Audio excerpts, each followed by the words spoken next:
Hey folks, it's your buddy Mike Messier. This is Mike's instant audiobook review of Tulsi Gabbard for Loving Country. If you don't know who Tulsi Gabbard is, you may have seen her on the Joe Rogan podcast or the YouTube clips on Joe Rogan. She's often on Bill Maher's panel of guests.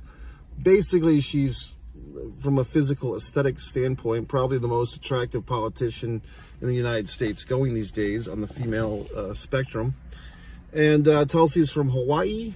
I didn't know this, but in the book she reveals that her mother was, white, Caucasian, as it were, and her father was from America, Samoa. So that's interesting. Tulsi was, had political office in Hawaii a couple of times, and she served in the U.S. military. And she ran for president in 2020, where she got a bit of fame because she was on the Democratic side of things, and on the Democratic debate night one, I guess they had so many Democrats ran for office, they had to split them up into two nights. And Tulsi went after Kamala Harris, who was kind of like, protected, or kind of the golden child of the Democratic Party at that time. And Tulsi went right after her on some hypocrisies, I believe about smoking the old ganja. I believe that's what it was. And so Tulsi found herself kind of being exiled and not really welcome to the reindeer games anymore of the Democratic Party. And she goes into more details on that in this book. And she eventually left the Democratic Party. And you might be thinking, well, okay, well, now she's a Republican. Well, I don't think she is. I don't think she's officially declared herself a Republican. She has been on, Tucker Carlson's podcast or show or whatever. But I think it's just kind of interesting that we're in such a divided society now that it's like if you're on someone's podcast or if you say one sentence, suddenly people have this whole outlook of your life, like you're on this side of things or that side of things, or you must think. And I've had people accuse me of things, it's just absurd, and people are assholes, you know what I mean? But Tulsi has got a good spirit, and if anyone asks, well, Mike, who would you vote for president? I always mention Tulsi Gabbard, and to me, she's kind of like picking up the torch of individual thought that a Jesse Ventura, although he's still doing that himself, but Jesse doesn't seem like he's up for running anytime soon. That ship might have passed if Jesse Ventura was going to run as a third-party candidate. Tulsi, I think if anything, she will probably eventually join the Republican Party. And I could see her doing really good things because I think she is very middle on a lot of topics, but not all topics. I mean, some things she really has strong opinions and values and thoughts on. And we get into that in this book. So this book is not necessarily a biography or a memoir.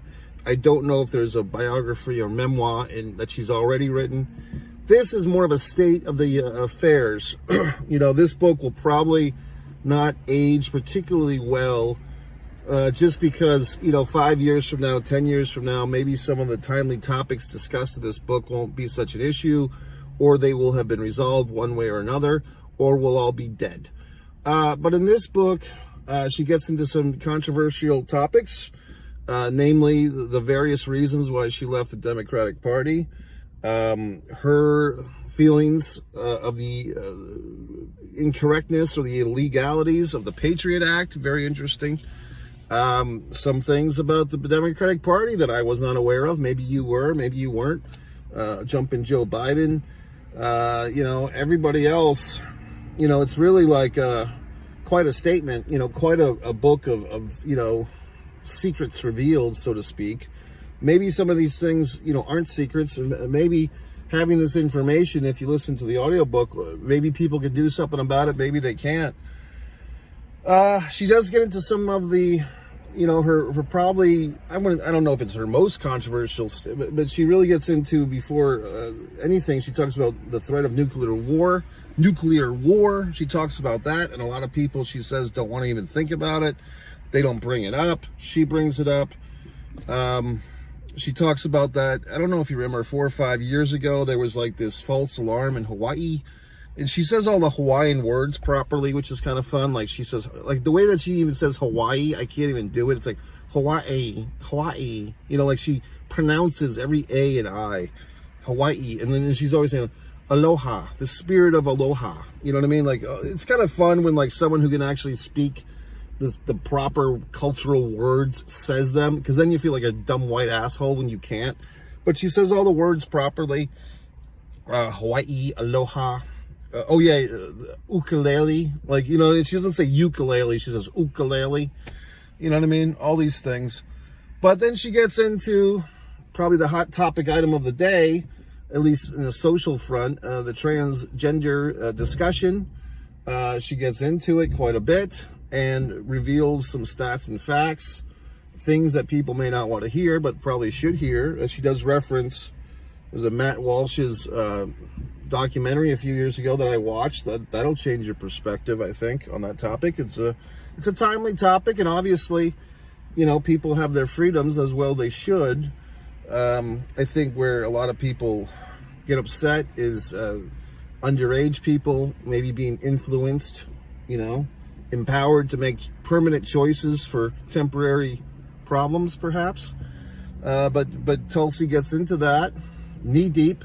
So if you're looking for some thoughts on the transgender debates, I think there's more than one debate. I think there's a lot of debates. There's who's benefiting from these situations, corporations getting payoffs and so forth, money, doctors, like I said earlier, children getting influenced to make permanent decisions, for perhaps in some situations, or many, identity crisis or just confusion.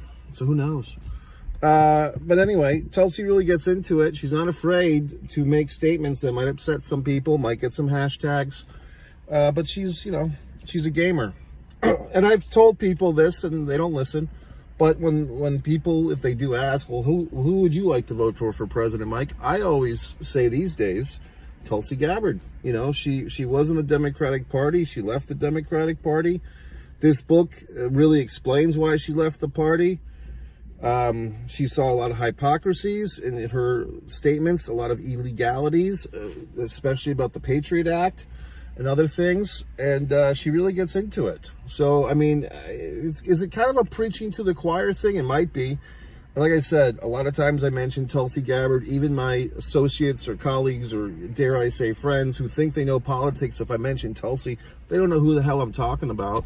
And sometimes I have to start their memory and say, well, you know, she's like the attractive lady from Hawaii who talks politics. And there was a movie, I think it was it called it was Charlize Theron, who was like the vice president in this fictional movie. Was it called The Long Shot, or was it called something else? But basically, she's like the vice president, and she's gonna, you know, run for president. And then she has this, Seth Rogen becomes her boyfriend through a couple of circumstances, and so on and so forth. Pretty good movie. I don't know if I did a Mike Instant movie review on it back then. I don't even know if it was titled The Long Shot, but it was Charlize Theron playing the vice president who wanted to become the president. And I've always kind of, because when I became aware of Tulsi Gabbard, it was right around that time. And at the time, like Charlize in that movie poster looked somewhat in the ballpark of Tulsi. Okay?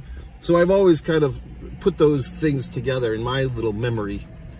I'm a big fan of hers. You know, I'm pulling for her. I don't know. I mean, she's left the Democratic Party. As far as I know, she has not joined the Republican Party. I would be very curious. I don't think this is going to happen. If Donald Trump would choose her as his running mate, that'd be fascinating to me. I don't think it's going to happen, though. I think there's Officer Tatum on YouTube had some revealing information that Trump might have already chosen his VP person. I thought Trump might have said that at that debate last week, but he didn't. Anyway, I'm a big fan of Tulsi. I would rather her be president than anybody else going these days. I think she has the integrity. As a former military person, she talks about how she had to read the list of the deceased every day in the military when she was actually fighting and for our country, and very, you know, sad. So, I mean, I'm a big fan of hers. So I say, listen to the book, Tulsi Gabbard, Loving Country. I give it a nice 4 out of 5.